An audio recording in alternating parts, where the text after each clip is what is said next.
Okay, so that was a great review. So a couple of the things then that the takeaways, the recommendations that we're gonna make, the things that we're gonna work on.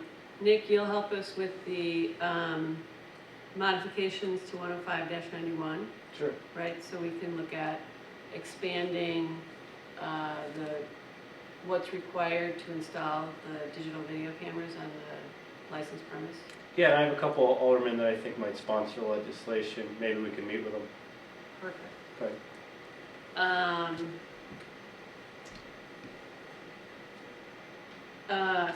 can't read my own writing. Kevin, you will, when the tavern comes up for renewal, you'll work with the community to get the message out so that it's not just a letter that we're relying on, but there's actually communication so the neighbors know that it would be important for them to show up. Correct. Okay. Ben, maybe we can sit down and figure out what would be appropriate for a risk assessment tool that, and we'd have to pull in someone from the IFC. Stephanie, maybe you can help us, so that we can develop the requirements for a risk assessment tool. Yeah, I think we have to make it semi-standardized with specific objective criteria that would be used for each person. Okay. Let's also look at developing some kind of a protocol for follow-up, so when there's follow-up that the DA's office need, we can make sure that there's an appropriate way to get it to the police department so that you guys can get what you need to charge your cases.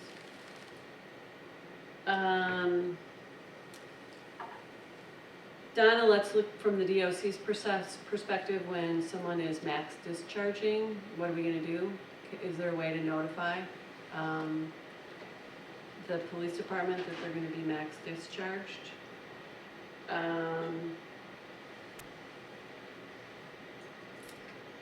It's terrible, isn't it, that I'm getting so old that I can't. So, Stephanie, you guys from the Fusion Center will complete the link analysis and look at potentially developing the rest of the individuals involved in that robbery crew, and follow up on re-interviewing potential suspects with the weapon that was identified through the knife-in. We'll just keep in touch with the Bureau because they're working that angle, so. Perfect. And I think that's it. Did I miss anything, anybody? All right, awesome. Well, thanks, everybody. And some of you know that I'll be reaching out and we'll follow up on some of these. And those that we won't be seeing, I'll see you in a month. Thank you. Okay, go ahead. So you had asked about what we're going to be changing with the ordinance. How it's currently written is that it only applies to violent or firearm related offenses, but obviously there are a lot more types of events that occur at retail establishments, including taverns, that we'd want video for. So say, for example, prostitution, overcapacity, sale to underage, that type of stuff. It's all very serious offenses, but they just aren't captured by the video ordinance as it's currently drafted. So what we can do, right now it's just sort of a blob of a variety of offenses. We can just enumerate each of the different offenses, and then if we're missing something down the line, it'd be an easy amendment. We just add something else to the list. We currently have our nuisance ordinance 80-10 that we do a similar thing where it's up to 39 nuisance activities. We probably add 4 or 5 a year. So I think that's a good idea that we can add the different types of offenses. We'll make sure that the video is high resolution. The language on it refers to language we used 10 years ago for describing camera equipment. We can modernize that. We can make sure that it covers more than just the interior, but also the exterior, the parking lots, any alleys that are abutting the premises, that type of stuff. Because as the sergeant had referenced, a lot of this activity does occur outside the premises, not just inside the premises. And certainly we hold establishments accountable for what their patrons do that are outside the premises. Okay, Donna, can you talk a little bit about some of the changes that your department has made as a result of being a part of these meetings and recommendations that we've made through this process?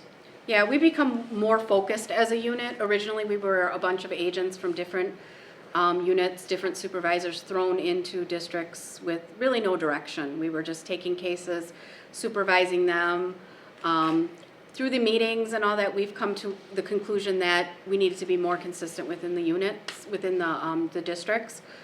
In 2012, we secured a unit that will be full-time in the districts, meaning the agents would be under the same supervisor and we'd have the same direction and goals. So we were working with the district attorney, we were working with officers who were at the districts to come up with cases and that were more district-worthy, high-value targets, offenders who have caused issues in the districts. That way we were easier to track on these offenders, put restrictions on them. We pull cases from the other reviews of the non-fatals, people who tend to get in trouble a lot, who are potentially likely to become victims or suspects in homicides. Through there, then we have become more consistent as a unit. There's more consistency on how we deal with these offenders when they do get in trouble. There's immediate sanctions, and there's more response from the department in regards to how we're handling everything with the other departments involved.